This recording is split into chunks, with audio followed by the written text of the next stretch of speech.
Good morning, Chef Poppi's back. I got a couple prime ribs here today. You can throw one of these in the oven and cook it for a friend, or you can go ahead and throw it out on the green egg. But I want to show you something a little bit different about a prime rib ribeye. They're broken down into a few different pieces. This is called the rib. This is a bone-in ribeye, and then this is a boneless. As you can see, the ribs have been removed. This is typically right here is what you get at the local butcher, at the local grocery store. You can get one of these. You can cook it whole. You can also go to the butcher case and you can buy ribeyes. You can buy eyes of the ribeyes. You can buy the actual ribs itself, just for beef ribs. But I want to show you that you can buy this entire thing. And if you look right here, this is the rib. This right here is the eye. And this is a premium cut. This is called the cap of the ribeye, or the pinalis. So what I'm going to do is I'm going to break this into 3 different types of steaks, and then I'm going to cut this into 2 different types of steaks. So you can get multiple meals out of one roast, and it's actually more economical than going in and getting a ribeye, getting a pinalis, and getting a rib.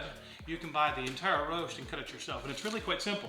You take your knife, you see these ribs right here, and you just cut along the ribs.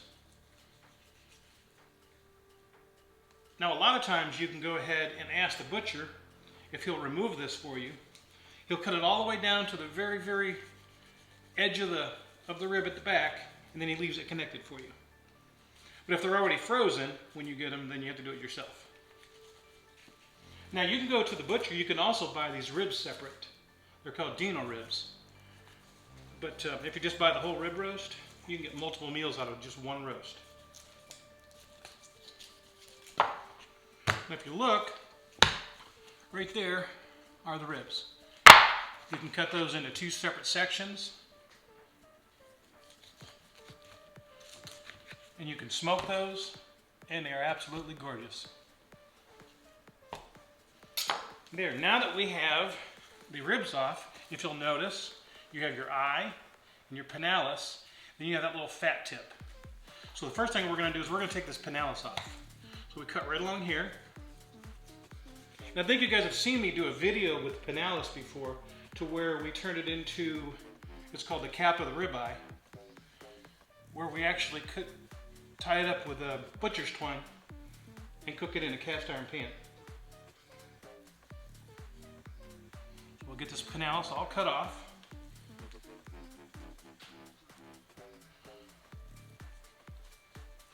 Just follow it right along the little ridge that's right there. See where it separates?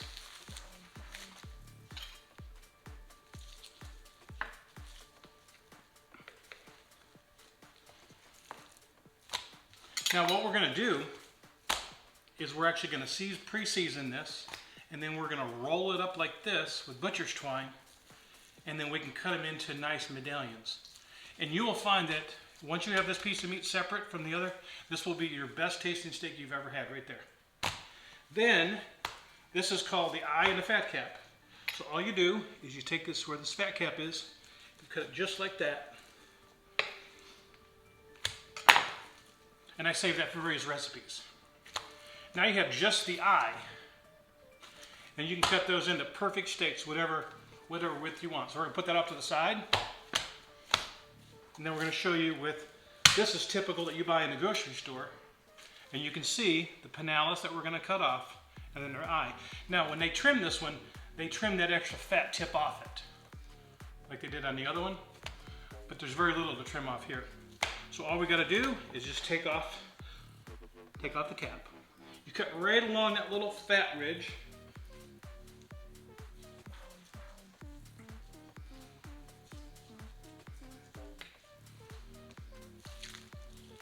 And you can see where it continues on all the way at this side. And this end, not quite as much, but you still cut it all the way off. You can see it start to separate where you don't even have to cut.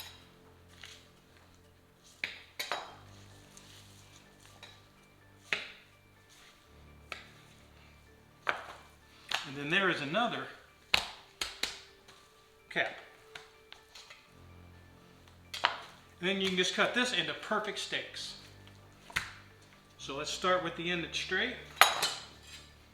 And what I like to do is I like to do about 1.5 inches, 1 3/4 is the perfect size. If you go a little bit too thick, it's like trying to cook a roast, because these taste best if they're cooked out on the grill.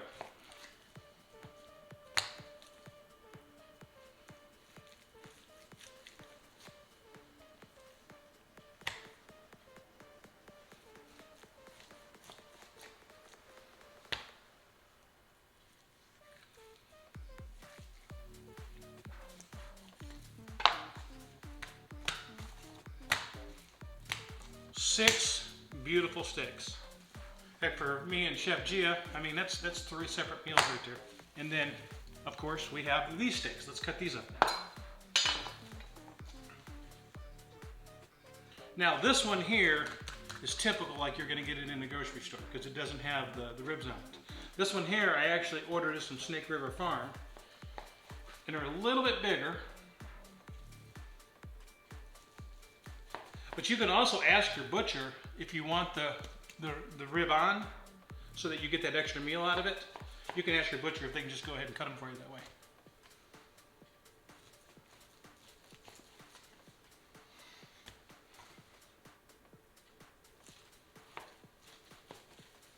Look at that, 6 more steaks. All right, let's get ready to do the cap now. And if you don't believe me, next time you order a ribeye or you cook a ribeye, eat just a little bit of that cap and compare that to the rest of the ribeye, and you're going to notice it is absolutely the best part of the ribeye. It's probably the best steak, in my opinion, on a cow, is the cap of the ribeye. So we're going to season it, so when we roll it up, all the seasoning is all the way through. Now I like to season it where the meat side is rolled on the inside, and then the fat cap is on the outside. And I'm using my typical Fiesta steak seasoning, lots of ground pepper,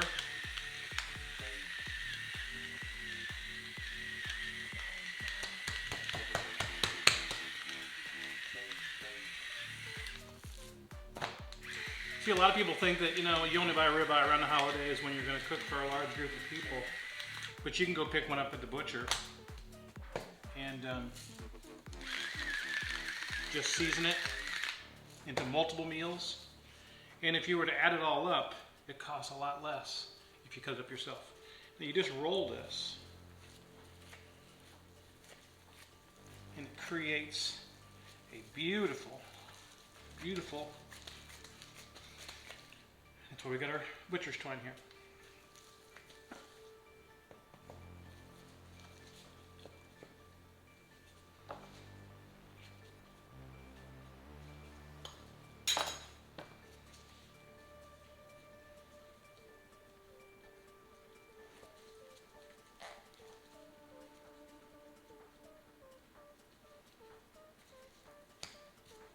I like to do one in the middle and then one on each side, and I turn these into these big, beautiful steaks.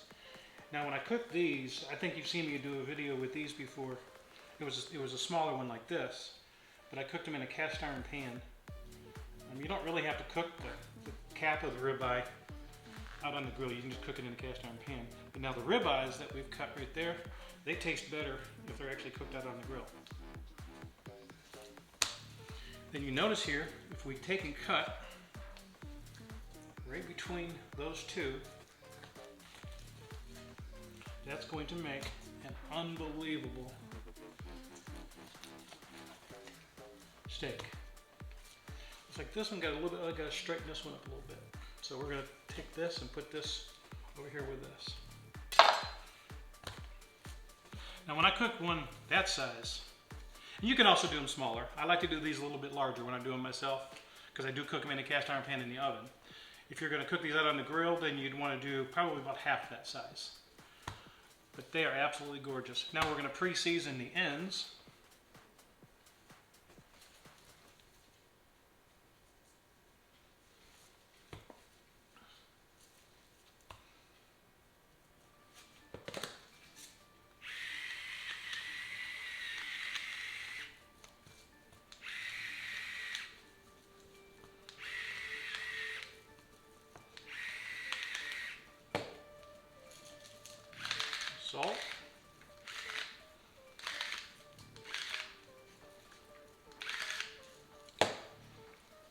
go. They're absolutely gorgeous.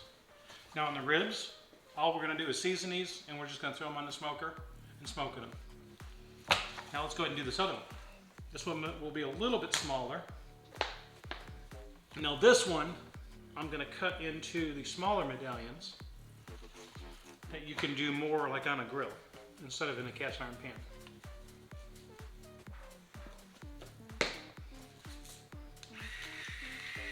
Or you can cut them all into smaller ones instead of the big ones like that, if you don't want to cook them in the oven.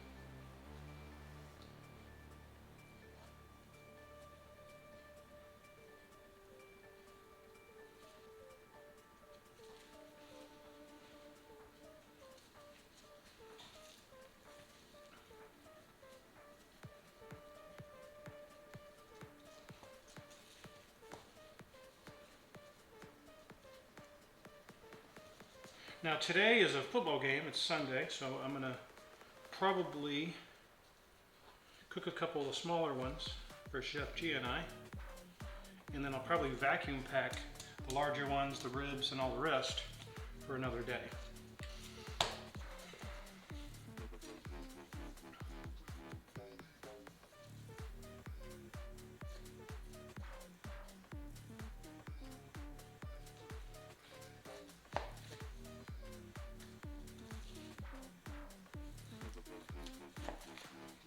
See how you can cook them that nice, perfect size. The string holds it. The very first one you cut, it has a little bit of a tendency to be bigger because it has that end that cuts at an angle. So we'll just leave that one just a little bit bigger, but the rest will be the perfect size.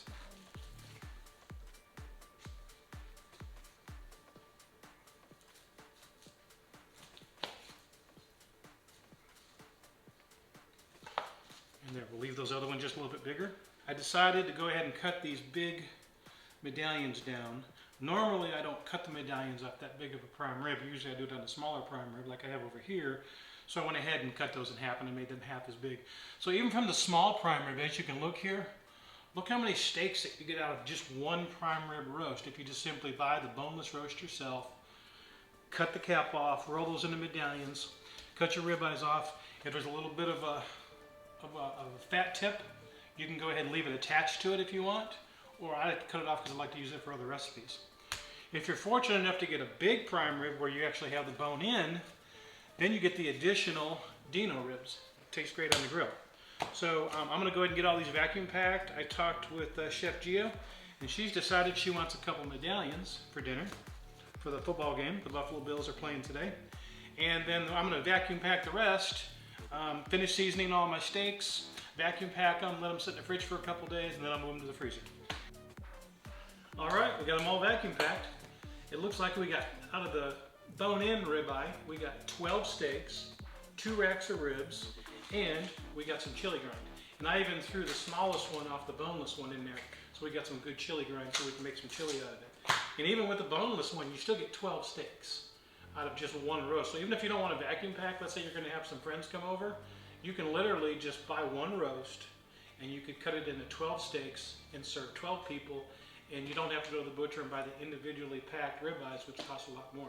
So what we're going to do is we're going to go ahead and took these 2 panalysis of which is called the capital ribeye that's rolled up, a little bit of butter with the probe in there so that we can go ahead and keep track of it's called a meter probe, keep track of it in the oven.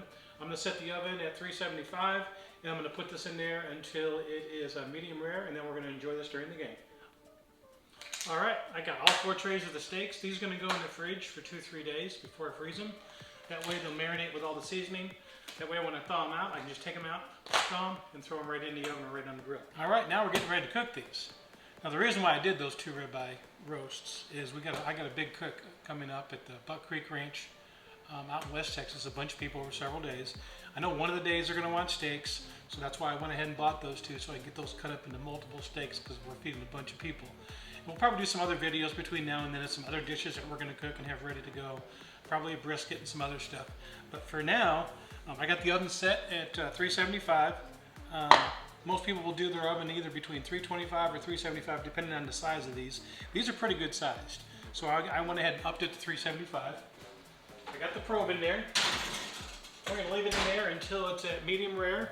I'm going to bring it out, we're going to slice it, and we're going to eat it during the game.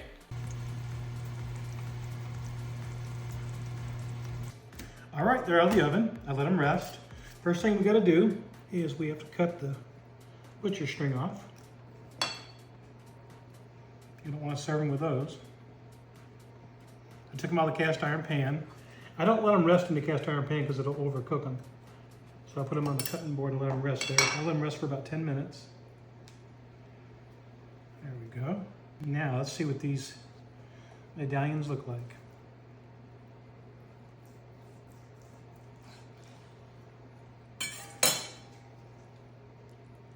Oh, look at that, perfect.